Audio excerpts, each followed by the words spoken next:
সেখানে এক্সামিনে পাবি 2500। খালি রাজনীতি চেক করতে নিয়েছে, একটা বার ডিউটি করে না, খালি খাতাটা সই করে তো চলে যায়। খালি টাকা কি জায়েজ না না জায়েজ এইদের কর, কিটা করে এটা? এই টাকাটা জায়েজ কি না জায়েজ? আমি বলি সবচেয়ে বড় কথা হচ্ছে শিক্ষক দ্বারা টাকা হতে সবচাইতে বেশি হারাম আরে আল্লাহ। আমার বিশ্লেষণ, অ্যাকর্ডিং টু মাই নলেজ, হ্যাঁ, আমার যুক্তি অনুযায়ী, আমার জ্ঞান অনুযায়ী 4 ঘন্টা ডিউটি করলে ঠিক আছে। 3025। খালি তারা খাতাটা সই করতে ছিল, আর আমার ডিউটি কিছু দেখে না। সবচাইতে বেশি হারাম হচ্ছে শিক্ষকদের। এখন আমি যদি বলতে যাই কামরুজ্জামান স্যারের সাথে আমার পড়ে, কামরুজ্জামান স্যারের সাথে আমার পড়ে, ঠিক আছে, আমি আর অন্য শিক্ষক সমস্ত যদি বলি ডিউটি করে আমি, আমার তো প্রায় 400 কোটি টাকাটা ভর্তি হয়। সেটা তো বুঝতেছি আর অন্য দশা অবস্থা।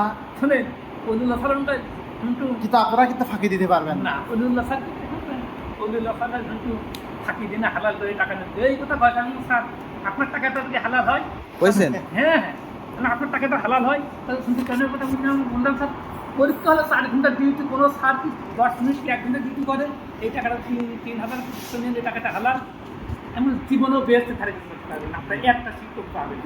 আমি কয়েকদিন দিয়ে আছি এখন কথা হচ্ছে কিছু কিছু স্যাররা ডিউটি করে, করে না, কেউ কিছু করে কিছু কেউ করে একজন না থাকে আর একজন থাকে, আসলে কি বদলি করে নেয় নাকি? না, ওদের ডিউটি থাকে আমি তাই করে। ও, তো একদিন 4 ঘন্টা ডিউটি হলে কয় টাকা? 3250। টাকাই টাকা। আরে ভাই টাকা খালি উড়ানের জায়গায়, এখানে টাকা 30 টাকা, ইনকামের জায়গা। 50 টাকা এই বেতন ছাড়াই বলো, তাই না? প্রশ্ন শুনেন, প্রশ্ন করার টাকা, প্রশ্ন করে টাকা। প্রশ্ন করলে টাকা, আর পরীক্ষা কমিটি মিটিং করলে টাকা। সরকারি চাকরি তো ভাই এরে কি বলবো, এটাই। এরা কিভাবে আশা করে না বেহেস্তে যাবো? কিন্তু আপনি এটা দোষ দিয়েও তো লাভ নেই, গোটা বাংলাদেশের সব জায়গায় সিস্টেম একই। আমরা 3 ভাই, 2 ভাই সরকারি চাকরিজীবী, এদের মেজরা চাকরি করে হচ্ছে খাদ্য অধিদপ্তরে, এসআই। তা আপনার হচ্ছে যে পরিমাণে ফাঁকিবাজি, সপ্তাহে 3 দিন ডিউটি যায়, আর মনে করেন যে 3 দিন খবর নাই। কি করে? আর ডিউটি যা কি করে জানেন, বসে থাকে, আমাকে ভিডিও কল দেয়, আমি ব্যস্ত থাকি, আমাকে ভিডিও কল দেয়, শুনেন, অফিস দেখায় কয় দেয় বসে আছি, কোনো কাম এর নেই। দোষ কোন জায়গা শুনবেন, আমি তুলে দিচ্ছি।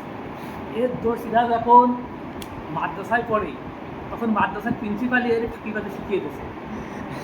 আচ্ছা, মাদ্রাসার ছাত্র না, এখানে সব দপ্তরই একই না, কথা। এ মাদ্রাসার ছাত্র। তবে একটা জিনিস কি জানেন, মাদ্রাসা তখন প্রিন্সিপাল এর ফাঁকিবাজি শিখিয়ে দিয়েছে।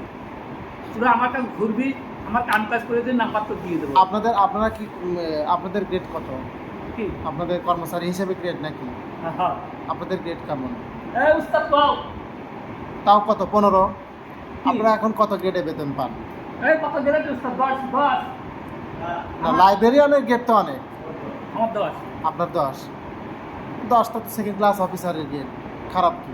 তাহলে ভালোই তো। আপনার গ্রেডও অনেক। সেকশন অফিসার জিয়া ভাইয়ের গ্রেড কত? ও একই নাকি আপনার সাথে একটু বেশি? আমার তো 9। ও 9, নবম গ্রেডে, মানে ফার্স্ট ক্লাস গ্রেডে। দেখো, এসব কথাবার্তা চেয়ারম্যানে বললাম কিন্তু আপনার কাজ দেখেন, আপনি কিন্তু ফাঁকি দিতে পারবেন না। না, আপনার সিগনেচার করা লাগবে, আপনার ফর্ম জমা নেওয়া লাগবে, আপনার এই ভাই করা লাগবে, আপনার সে করা লাগবে। চেয়ারম্যান দিলাম যে স্যার শোনেন, এমন যদি এই যে আপনারা তাবুল বললাম মোবাইল 3025 টাকা নেন, এই পরীক্ষাটা 87 যদি দোষ হয়, আমার অফিসে দৈনিক পরীক্ষা নেবেন, আমি তো অফিসে কাজ কাম করবো না, এইভাবে দিয়ে দিচ্ছি। এখন দিয়ে দিলাম কথা না, কিন্তু আজকে কোনো কাম কাজ করে পরে পরবর্তীতে ব্যবস্থা। বলে আজকের মতো কাম কাজ করো, পরবর্তী ব্যবস্থা করতেছি। কোনো ছাড়টা থাকে না পরীক্ষার না। সময়? রিটেক দ্বারা 10 টাকা। কেউ নেই। ও সময় থাকে না, ওই ইয়ের সময় ওই কথা এখন বলতেছে। 87 পরীক্ষা নিলি, অলরেডি একজন স্যার বসে থাকতে হবে ওখানে, আর ওই জায়গায় কোনো সার্ভিস স্যার রাখতেছে। আপনি আছেন? আমি আছি, আমি বলি তো যা পারিস তাই করি, আমার কোনো অর্থ নেই। ও সরকারি